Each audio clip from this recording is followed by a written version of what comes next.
Welcome to the Check Your Head podcast, the podcast where notable musicians and experts share their stories and solutions for mental health and wellness. I'm your host, Fong, a music journalist and life coach for musicians, and May is Mental Health Awareness Month.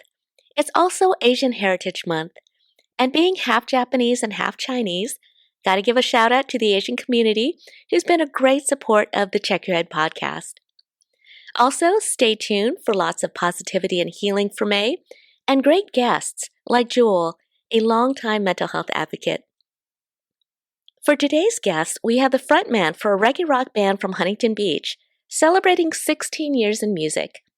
Songs like Lay Me Down, Vacation, and Stand Tall are featured on their latest album, The Best of Dirty Heads. Today we have Jared Watson of Dirty Heads, whose life came to a screeching halt after being rushed to the hospital due to a long decade of hard partying. Depression and anxiety came along with his alcohol abuse, and Jared will share his best advice for recovery. Next, we have the bass player of Widespread Panic, Dave Schools, who is also a good friend to Neal Casal, a musician who lost his life to mental illness in 2019. Dave will talk about the mission behind the Neal Casal Music Foundation and also how the new tribute album, Highway Butterfly, The Songs of Neal Casal, will help improve the lives of other musicians with mental illness.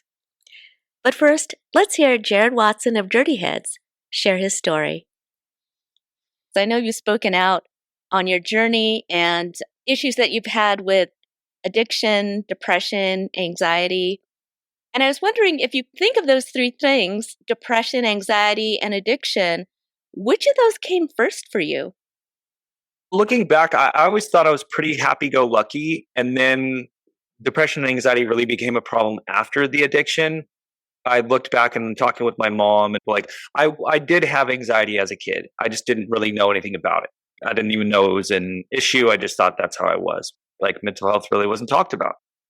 But the addiction came first. And on my journey to get out of addiction is when the depression and the anxiety really became a thing, probably an after effect of that. So I think addiction came first, yes. You know, one thing I read about something you said, which I thought was really on point, was you said that as an entertainer, you bring the party to the crowd. And so with that came a certain lifestyle. So everybody, when they party, they have their favorites with drugs and alcohol. What were some of the favorites that you were doing on a regular basis?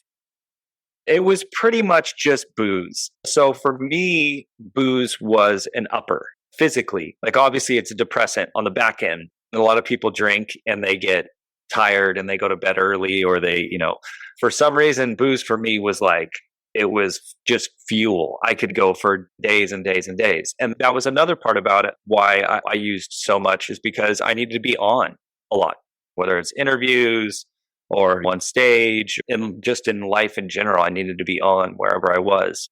And I thought that alcohol helped with that.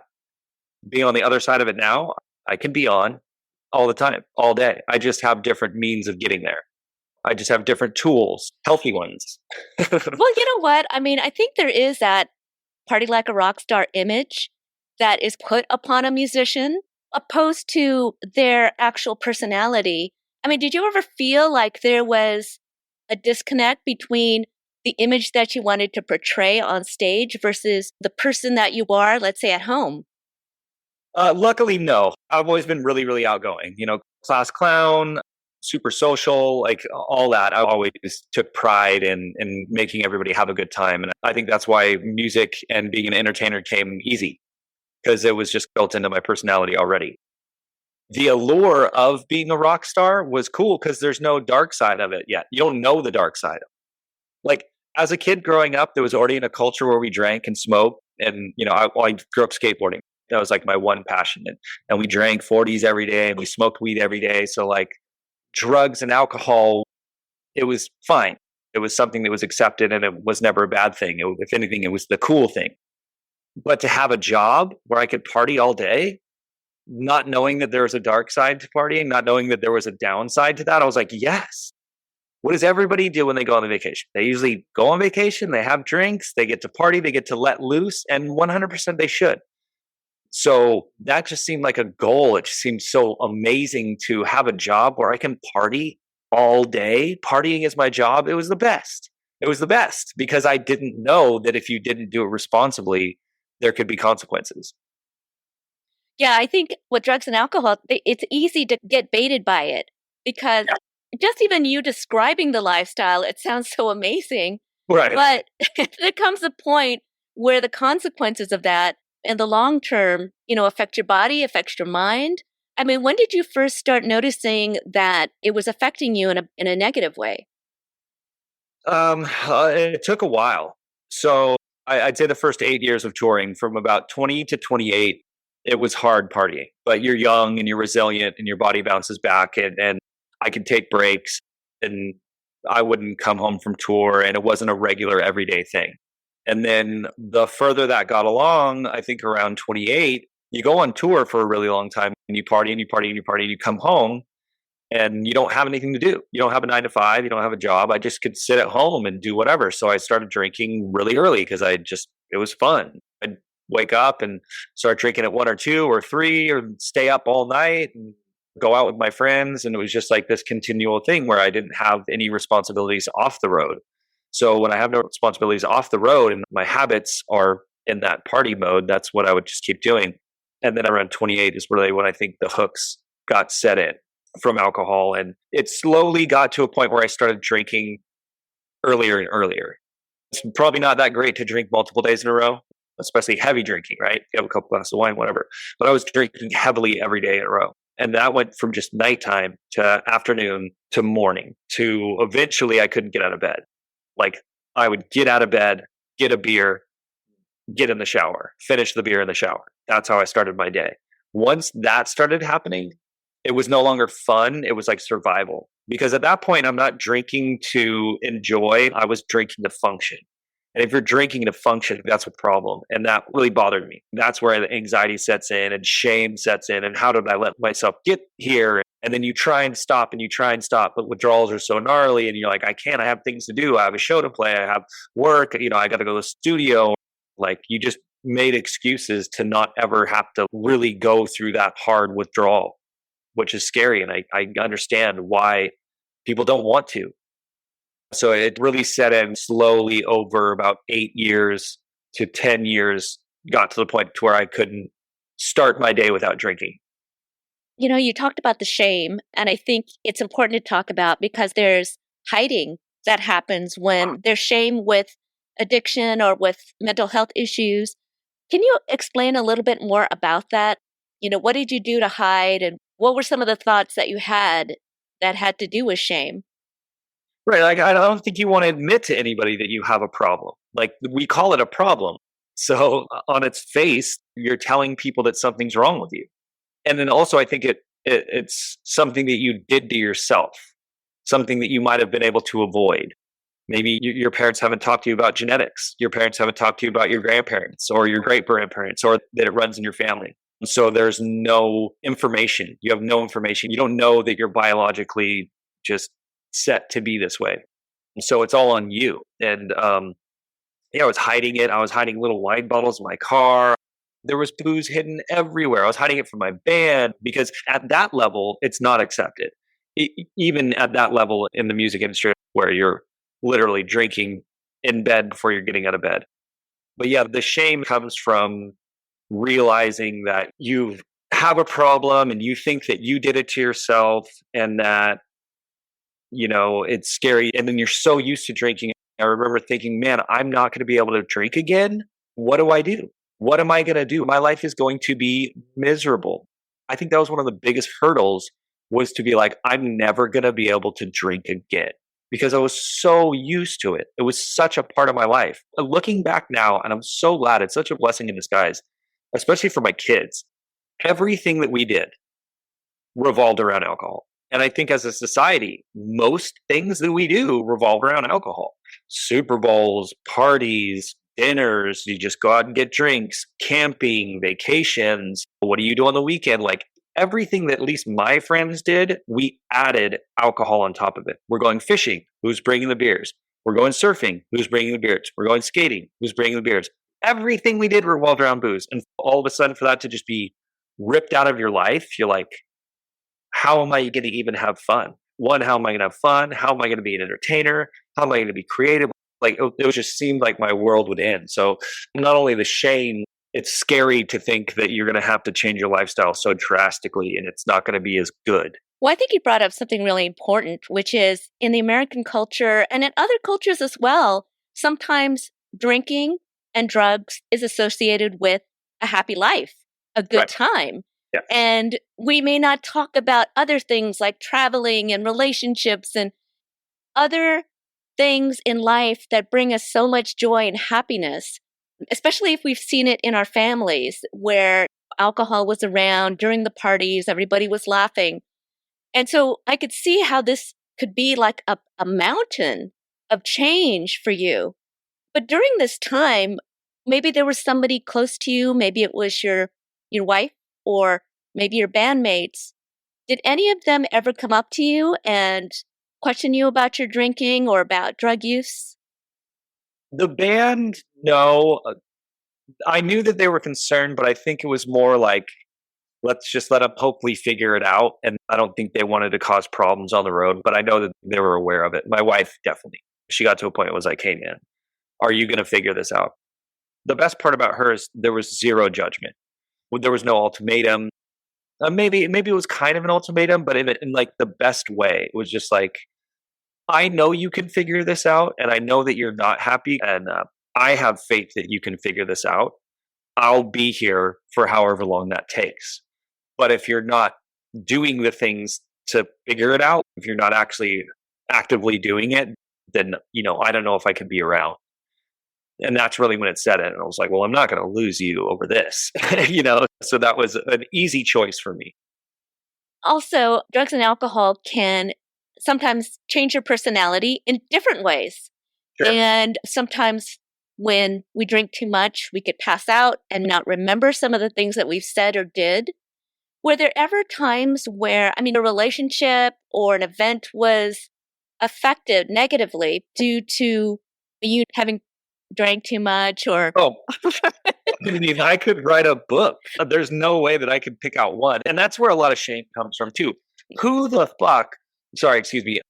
wants to wake up and send out the text message of, oh my God, was I okay last night? And then you get the text messages back, no, you weren't. You should call this person and this person.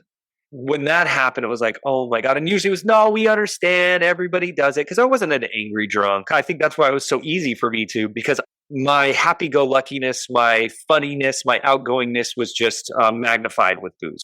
Even my partner will say, like, they automatically think that just because you're an alcoholic, that you beat your wife or that you become angry and that's not true. I was really fun, but yeah, there was a lot of times where I was maybe too much fun. And, you do shit that you shouldn't, and you say things that you shouldn't. And waking up those mornings and having to call people or getting text messages from people, that was the worst. And there's just so much shame that comes with that because you know that it's not you. And what's really fascinating is it's helping me now actually with my 3-year-old. When I got clean and I went to a therapist, I went to a doctor, he showed me this big graph of the brain. This helped a lot. He showed me a picture of the brain, and he made it more about my body and my brain than about me, and just biologically what's happening, physiologically what's happening when I put boost on my body. And he showed me the brain, and he said, see this little area back here? That's where your brain fires when you're drunk. That's also where your brain fires when you're 3 years old. And I was like, shut the fuck up. And he's like, yeah, exactly. So now that I have a 3-year-old, I get it. I can deal with her better because it's, I get where your mind is at. I understand why you can't calm down. I understand why you're upset because you couldn't have that cookie. You're not able to control your emotions at this point because when you're drunk, you're not. I understand why you just said that silly thing that you said that you maybe shouldn't have said. And it just gives you a little bit better perspective to deal with a good child, I guess that's a good way to look at it because, children really have no filter. They will say and do whatever they think at the moment's notice. And, there you go. You're tapping into a subconscious, or even when you're kind of unconscious and doing and saying things that you normally would filter out. Right. when I saw that diagram of the brain and we really went into those things, I started reading, and that helped with the shame a lot. I realized that there's me, there's Jared, and then there's my brain, and there's my body. And I feel like I'm three different things. Sometimes me and my body are connected, sometimes me and my brain are connected, and sometimes we don't get along. So when I got into the physiology, the science of it, it took away a lot of the shame because genetically, a lot of people in my family are alcoholics. It's a genetic thing. I didn't know that. That took away some shame. And when your brain is firing really isn't necessarily you. You know, it's almost 3-year-old you. So when I started to look at it that way and started to look at it like this alcohol affecting my brain and getting its hooks in, it kind of took a bit of the weight off that it was completely my fault. And I 100% will take the blame or fault. I'm okay with that. But also, people need to not beat themselves up so much because when those hooks do get in, it's hard to get them out. And it's not 100% you that's doing those things. It's not 100% you that's controlling them. You know, I would feel like a zombie. Like I would sit on my couch and say, I'm not drinking today. I'm not drinking today. And 5 minutes later, my body would get up and walk to the fridge. And in my mind, Jared is going, why am I walking to the fridge? Don't do this. Don't do this. Don't do this. That's why I feel like there's me saying, don't do this. Then there's my brain and my body saying, we need this right now, pal. For some reason, when the hooks get in, it tricks your brain into thinking this is the only way to do it. You're giving your brain a day off. You're giving all the little factory workers up there that are making your happy juice and doing all the things that your brain needs to do. You're essentially telling them like, hey guys, you don't need to do this. You can go sit on lawn chairs and just relax and do nothing. Take the day off because these drugs that we're putting in right now are going to do what you have to do. And then when you tell them to get back to work, they don't want to get back to work. Like, you know, it's easier if you just keep putting in those drugs because we don't have to do anything. When you look at it that way, it seems easier for me. I've talked to an addiction specialist about this because I'm really interested myself. She was talking about how addiction can hijack your brain and will tell you things so that it continues to live. That's why we call it a disease, is because we don't have the control necessarily, but we can get help. And there are ways to get out of it. So I'm glad that you were able to find ways to get better for yourself. And I was reading that there was a rock bottom for you. It was very interesting. Could you tell me what happened that really got you in to see a doctor and to get help? Yeah, it was. There was no other option. So I woke up in my bunk. I can't remember what city it was, and I woke up and I tried to get up. I just tried to get out of my bunk, and it was extremely hard to stand up. It was extremely hard to walk down the hall. I was so just shot. Like it felt like nothing was working. The anxiety was, if there's a scale from 1 to 10, it was at 100. The depression, if there's a scale from 1 to 10, it was at 100. I just couldn't function. Nothing was working. And I was like, something is really wrong with me. To my tour manager, I was like, bro, I can't really even move. I have to go to the emergency room. Something's really wrong. So I got to the emergency room and the doctor just said, yeah, man, you're fried.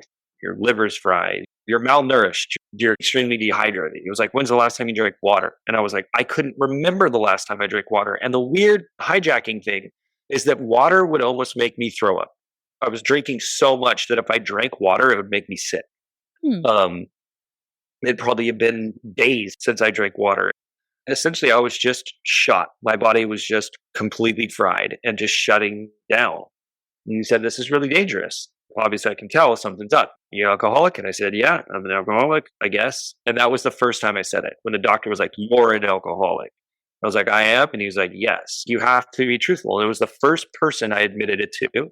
It was the first person I told how much I drank because I have to. Felt like I was dying, you know. I really wanted to be safe. So I was telling the doctor what the fuck was up. And he was like, man, that's not good. And I said, I have to play a show tonight. And he's like, I don't think that's going to happen. And I said, it's going to happen no matter what. He said, well, okay, I'm going to give you some IVs. And I sat in the ER all day and they pumped me full of fluid. And I went back and I played the show. And it was the hardest thing I've ever done in my life. I got through it. because once you get on stage, everything goes away. So I think I really powered through it. The next day, I woke up and I was taking painkillers at the time. I would drink, try and stop drinking, and I would take painkillers to help with the hangover. And then as soon as I got done with the painkillers, I would start drinking again. It was just that cycle. So the next day, we're in Atlantic City, and I threw my painkillers in a trash can. And I was like, oh my God, this is crazy. Like, this was the day, you know? And I just made a decision. It made me realize that there's 5 other band members that have wives, mortgages, kids, apartments, whatever at the time, that I'm essentially going to ruin their life if I die or if I can't play shows. Also, my wife, my rent, my mortgage.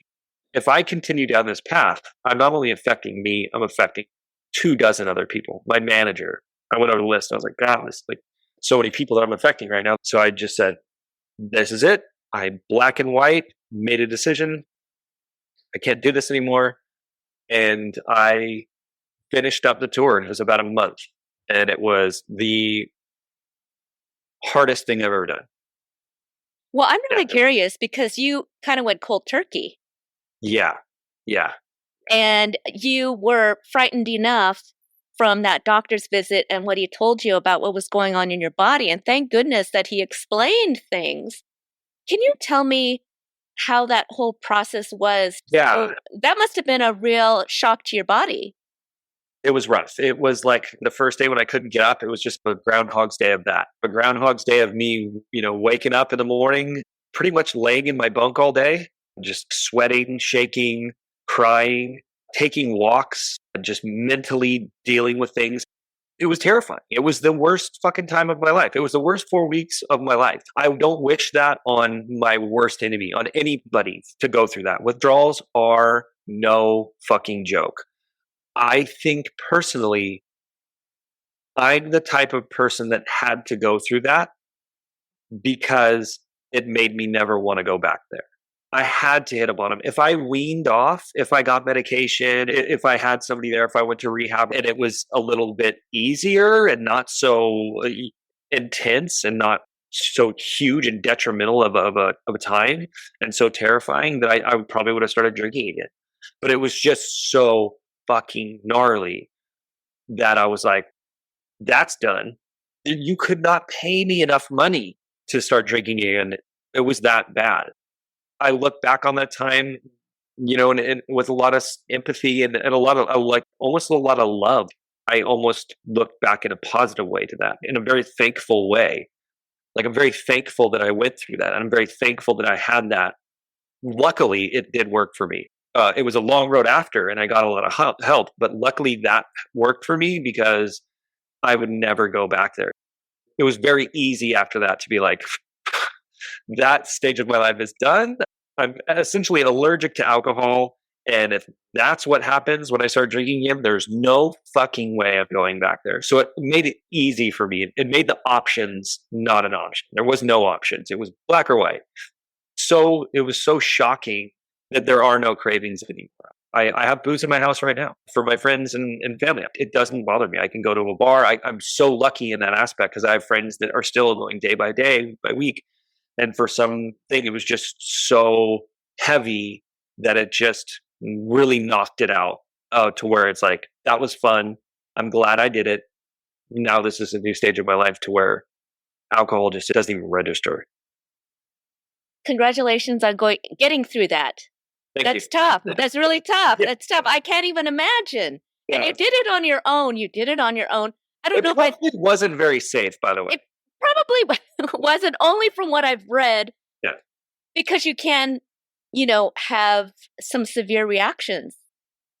Yeah. Luckily there was nothing wrong. But I read, so anybody out there that is thinking about doing cold turkey, it might not be the best way. And if you are going to do it, at least be supervised.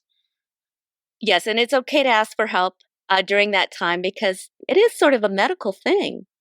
But I'm glad you got through it. And now you have healthier routines through a lot of trial and error, I'm sure. I mean, the podcast really is about recovery and about new routines and new addictions that are healthy, that are, healing. What are some of your favorites? I'm a huge breathwork advocate, gigantic breathwork advocate. Breathwork, hot and cold therapy, and exercise for me 100% saved my life. No amount of therapy did what exercise, hot and cold therapy, and breath work did for me. The therapy helped. It did. I needed somebody to talk to. My therapists were great.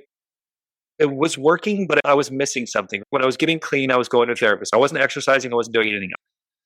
The depression was so gnarly. Suicidal thoughts. I couldn't live that way anymore. I couldn't be that depressed anymore. It was months and months of depression and anxiety that I never had. God, therapy is helping, but it's bringing out more and this and that. And one day, my friend, he's an ex-MMA fighter. I said, I've been there, man. Come to the gym. You got to come to the gym. There's no way I can go to the gym right now. He picked me up. I went to the gym. There was a little tiny window of 20 minutes after the gym where I felt like myself again. I was like, what is this? What the fuck is this? Oh my God, I actually feel good. I feel like, Jared, what is going on? He's like, dude, I'm telling you. I went to the gym twice a day, every day after that for like a year.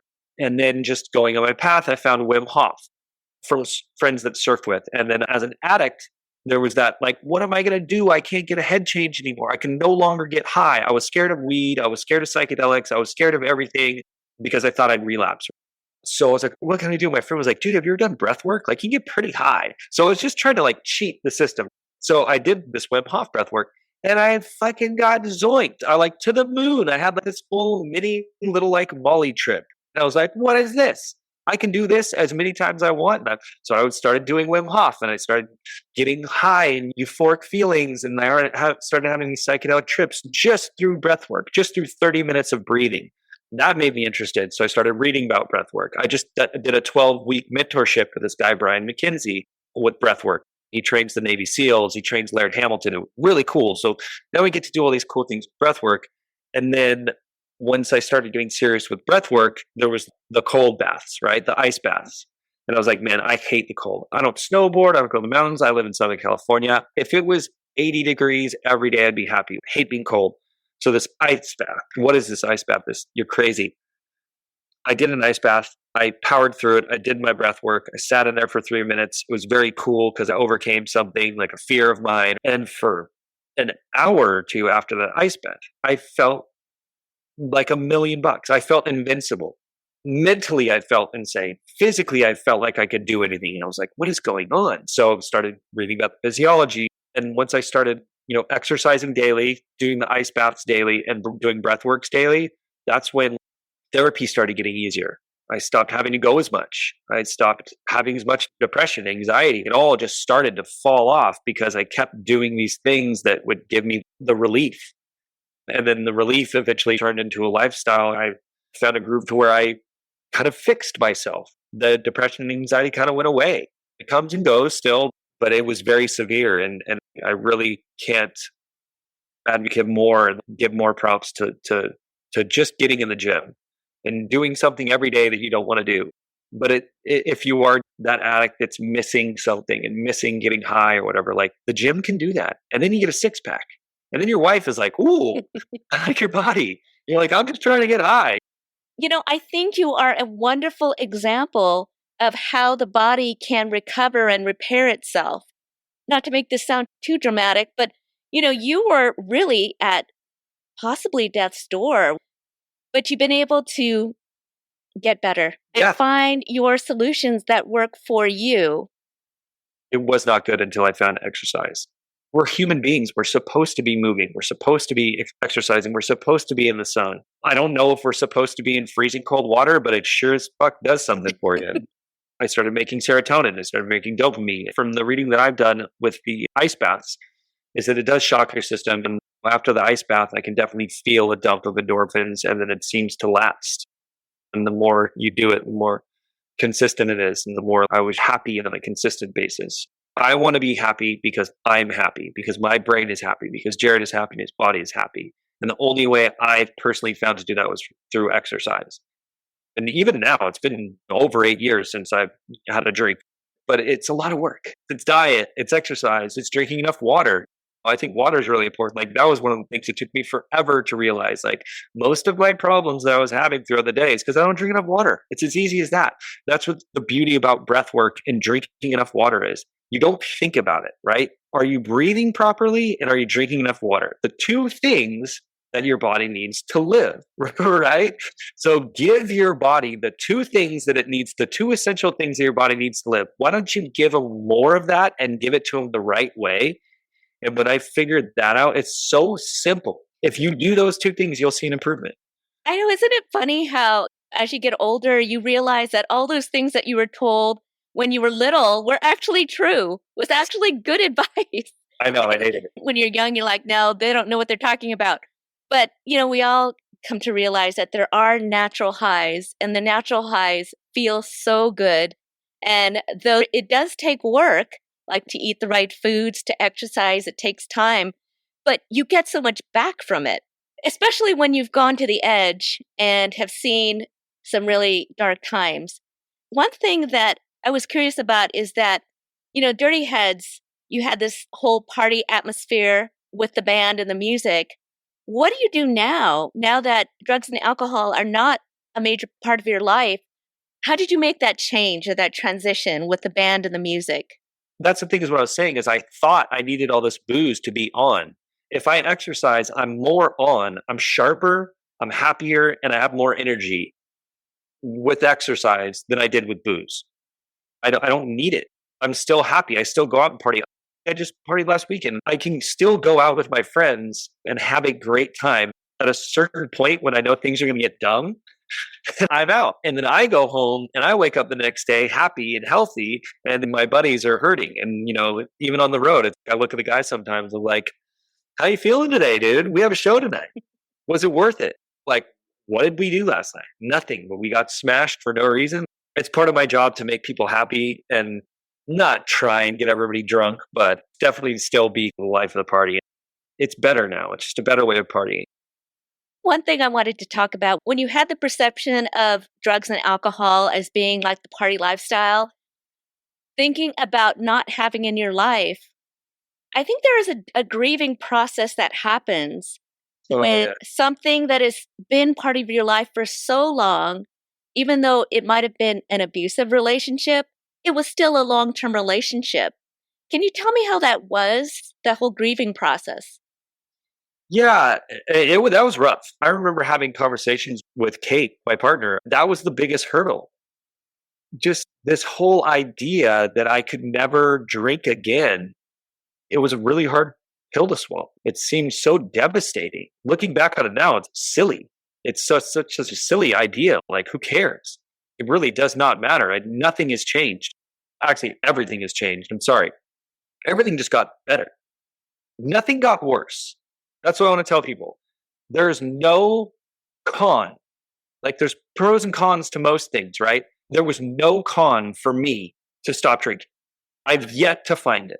I didn't become less fun. I didn't become less creative. Everything just got better. It just took a while. But for some reason, I couldn't let go, like this death in the family or this grieving process that was just so hard for me to let go. I was so scared because I didn't know who I would be without it, because it was such a big part of my life and what I thought was such a big part of my identity that I didn't know who I was going to be without it or how my life was going to be without it. Because, I started drinking at 14 regularly.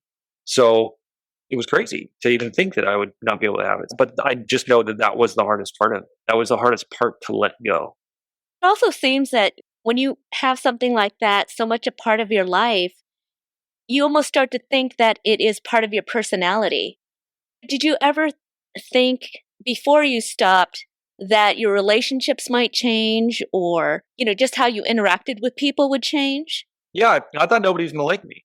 Yeah, I'm glad you said that because I do think that is a common thought. Yeah. That was the first thought. I was like, nobody's going to like me. I don't even know who I am. So how are other people going to like me? And it was the complete opposite.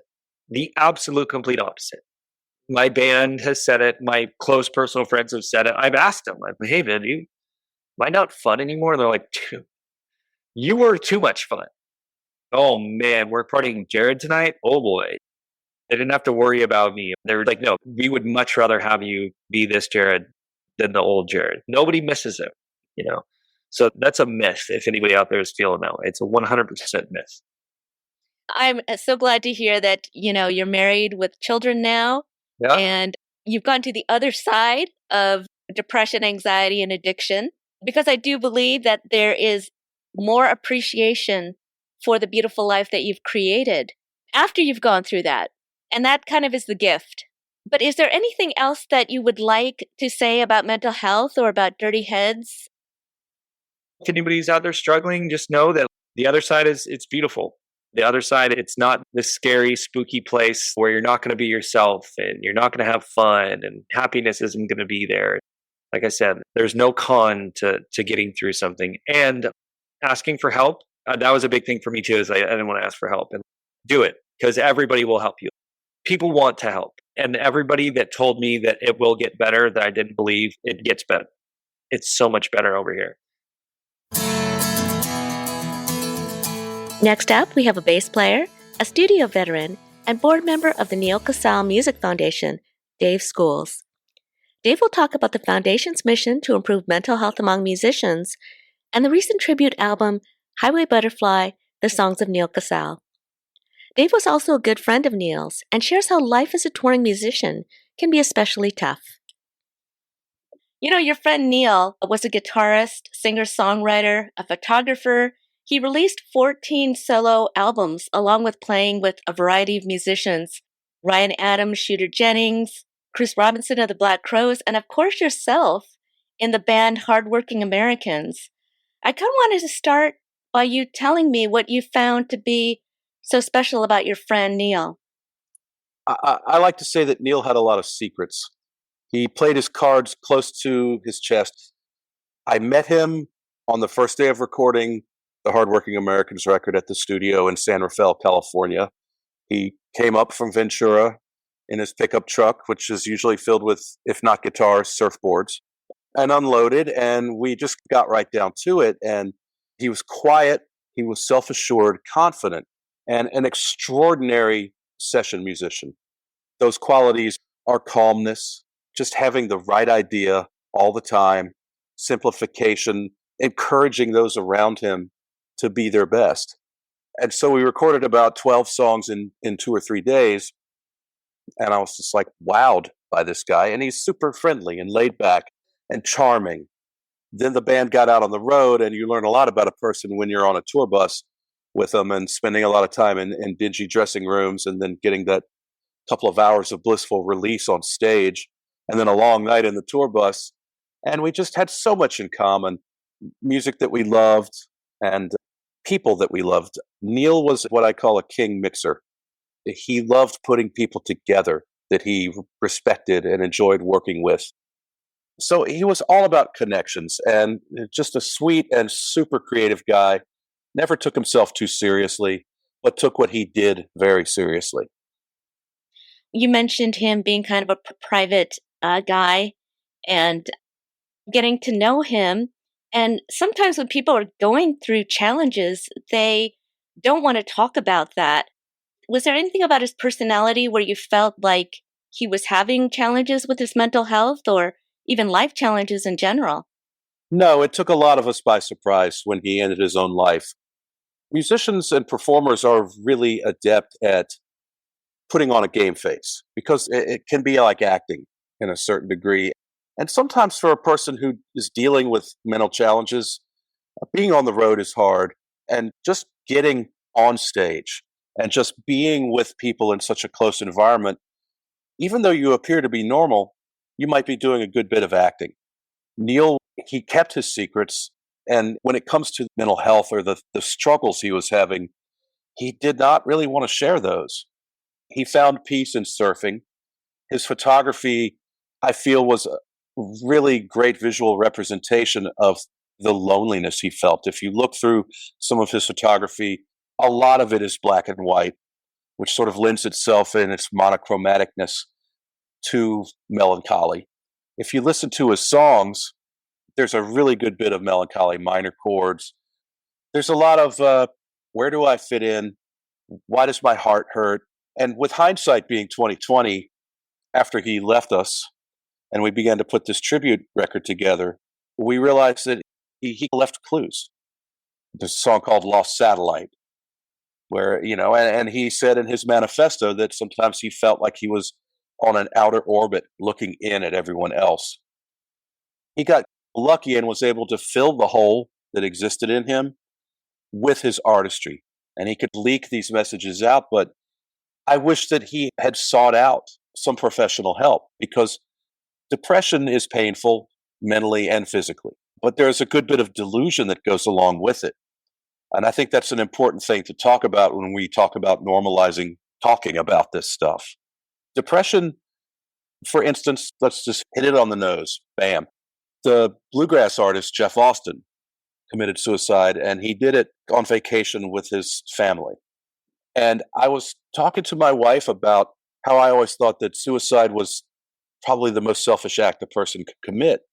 And my wife brought something up that made me think. She said, what if the person who is depressed is so delusional that they feel that the lives of their loved ones would be better without them in it? And that really struck me. So Neal reached out to me. In fact, this is one of the last text threads we had. He's like, hey, how you doing in the wake of this Jeff Austin thing? And I told him what I just expressed in the exchange with my wife. When I said the person is so delusional that they really legitimately feel that their loved ones would be better off without them, he simply texted, I get it. And I wish that I had thought about that. But this is another byproduct of the hindsight. When someone commits suicide, there's a lot of, could I have prevented this? I think it's natural for us to feel that way. We've lost someone that we love dearly, and there's a big gaping hole. But really, no, I don't think I could have. I think what we're doing here, Mari, is providing something that folks will hopefully hear. And every time they hear a conversation like this, there's a little more hope and a little more motivation to reach out to someone who really can help. You can share with your friends and you can spill with them all you want, but I think there's always a filter on, because they're your friends. Are they judging me? If I tell them these deep, dark secrets about myself, are they going to think less of me? Are they going to pity me? Are they going to bully me by trying to help me? But a professional, you're not going to have that lens. A good listening therapist knows how to listen and provide feedback in a non-judgmental way. People need to know that these things are available. And oftentimes when you're having thoughts like that, you could just be by yourself with your phone, whether it's a text message or whether it's calling somebody. These are things that people can do, but it is hard really to see signs if somebody is not really expressing what's going on with them. I want to get to the Neal Casal Foundation, which was a nonprofit created in his name. Can you tell me about the mission behind the nonprofit and what you're trying to do there? Sure. It's a two-pronged mission. And the first one is something that's so incredibly important, which is getting instruments into the hands of kids at schools. We're primarily getting guitars and keyboards and other instruments into the hands of middle school, high school kids in areas of New York and New Jersey where Neal grew up. This is so important. I can personally vouch for the importance of having an instrument with which to express ourselves. But the secondary is the mental health benefit. And we hope to donate money and bring awareness to Music Cares, Backline.care, Nucci Space in Athens, Georgia, which is very near and dear to my heart.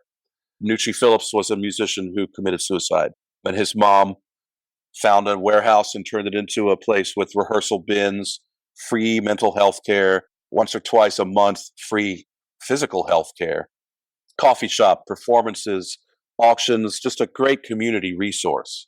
And we just want to help in any way we can. Part of the message that I always want to impart whenever I speak to someone about this subject is we just talk about it. The more we talk about it and the more we can shed positive light on the fact that you're not alone, and it's important to talk about it to someone who may be suffering, and also bring about the knowledge of the availability of Backline.care, what Music Cares is doing. Also, Sweet Relief. And I think we're going to see a lot more of these types of organizations and a lot more sort of organic reaching out to where there will be a network. There's a whole resource of hotlines and internet sites with just information. And anyone who's been in any kind of recovery knows that the most important tool you might have in a moment of crisis is a cell phone with a number of someone that says, don't hesitate to call me. And people have reached out, and I'm always very thankful when they do.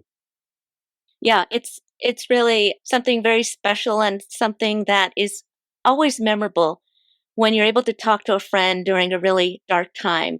And I've gone through depression, I've experienced anxiety, so I know what it feels like when you talk about the delusions.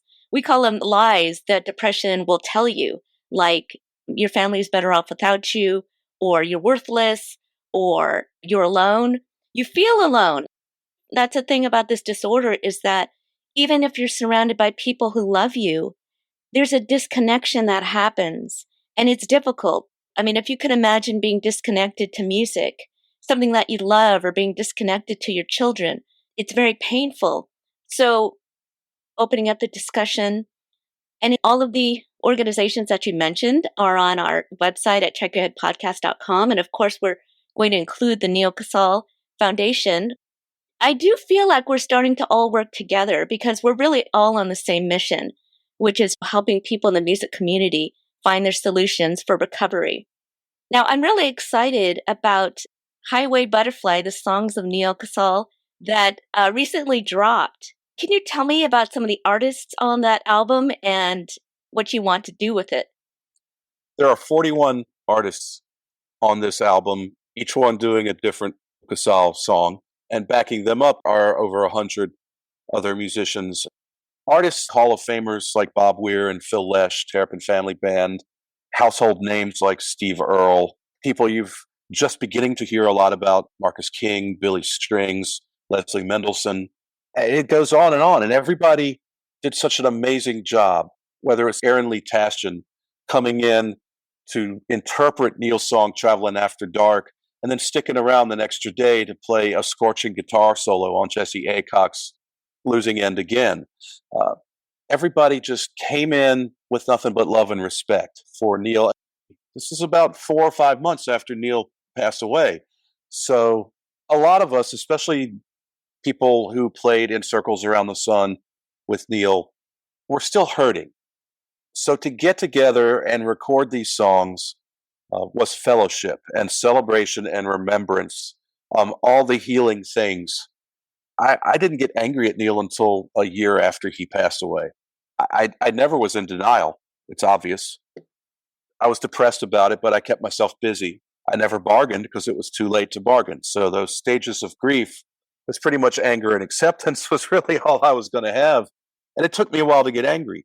But as people came through the studio making the record, some barely knew Neal. Billy Strings had met Neal at a festival. They had a mutual admiration. And Billy was talking about how he was having a tough time dealing with the pressure of his fans expecting him to sort of help them with their crises. And I've got my own crises to deal with.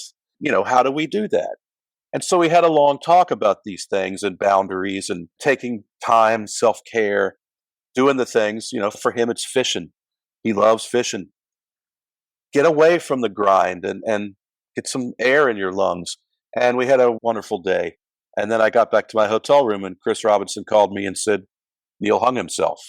No. I mean, that's blunt, but it's the truth. And I think we have to be blunt when it comes to these things. So Billy, to me, is important. And having him be the first artist to record his song for Highway Butterfly was vindication of not only an idea, but an idea that Neal and Billy had been working on.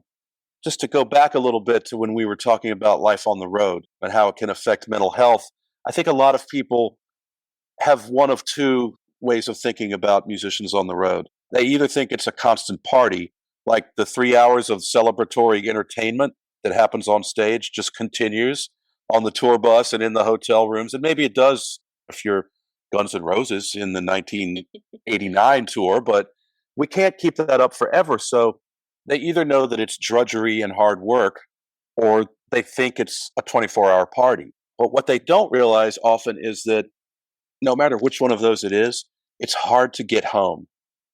A lot of musicians, they don't know what to do with themselves when they're home, regardless of whether they have a family or a side project, or I don't know, maybe they, like Ian Anderson of Jethro Tull, has a salmon farm.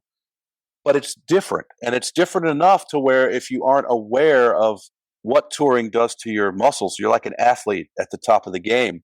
You come home and stop, your body is still doing the long jump. You're laying in bed going, why can't I sleep? But your body's muscles and the adrenaline that you would associate with a routine is preparing for a long jump. I used to sit at home watching Seinfeld and going, why do I feel so anxious? And finally it dawned on me. That was when I'd be preparing for a show. And so for me, I would medicate that part away. I would self-medicate at home. It got to where I was self-medicating on the road, but it wasn't because it was hard.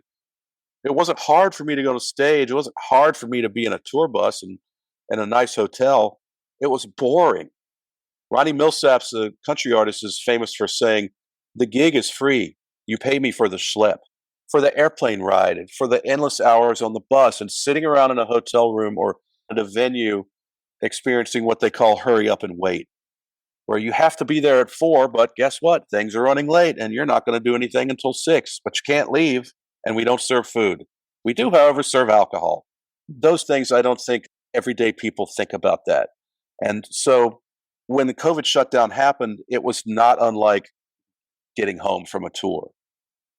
And it's like, oh my God, what do I do with myself? And you said that at one point you were self-medicating when you got home. How did you get out of that and get healthier? It was like quicksand. It looked like it might be nice to step on, and then it was a slow descent until I was about to suffocate. Substance abuse happens slowly over time, and then it wants to push your head under the water.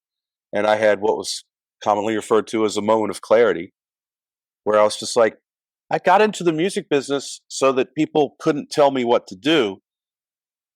Why am I letting a white powder? Why am I letting a substance run me like a puppet and telling me what to do? This is dumb.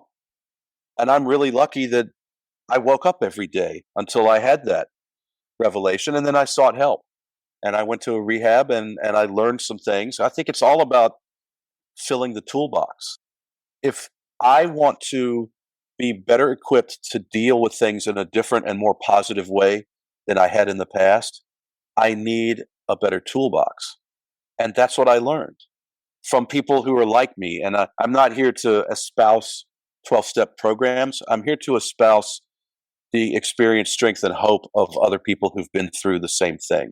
Because some of the best meetings I ever went to was talking to somebody backstage who had been through what I had been through. And so that's the long and short of it. I sunk into the muck until it was up to my eyeballs, and I pulled myself out. And then I had a lot of people helping me brush that muck off and keeping me pointed in the direction away from it. And I will proudly say that my mental health was not the best. That's why I started self-medicating.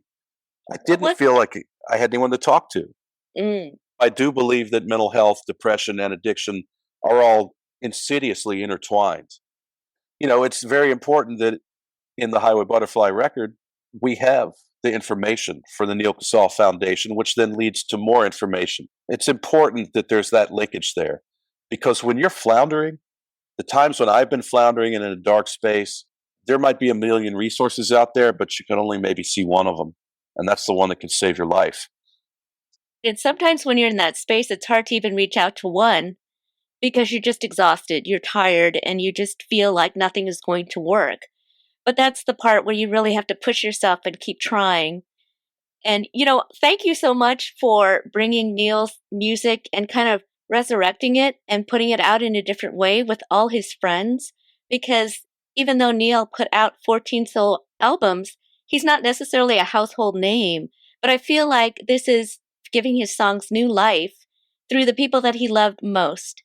And that really is special. So I hope everyone picks up Highway Butterfly, the Songs of Neal Casal.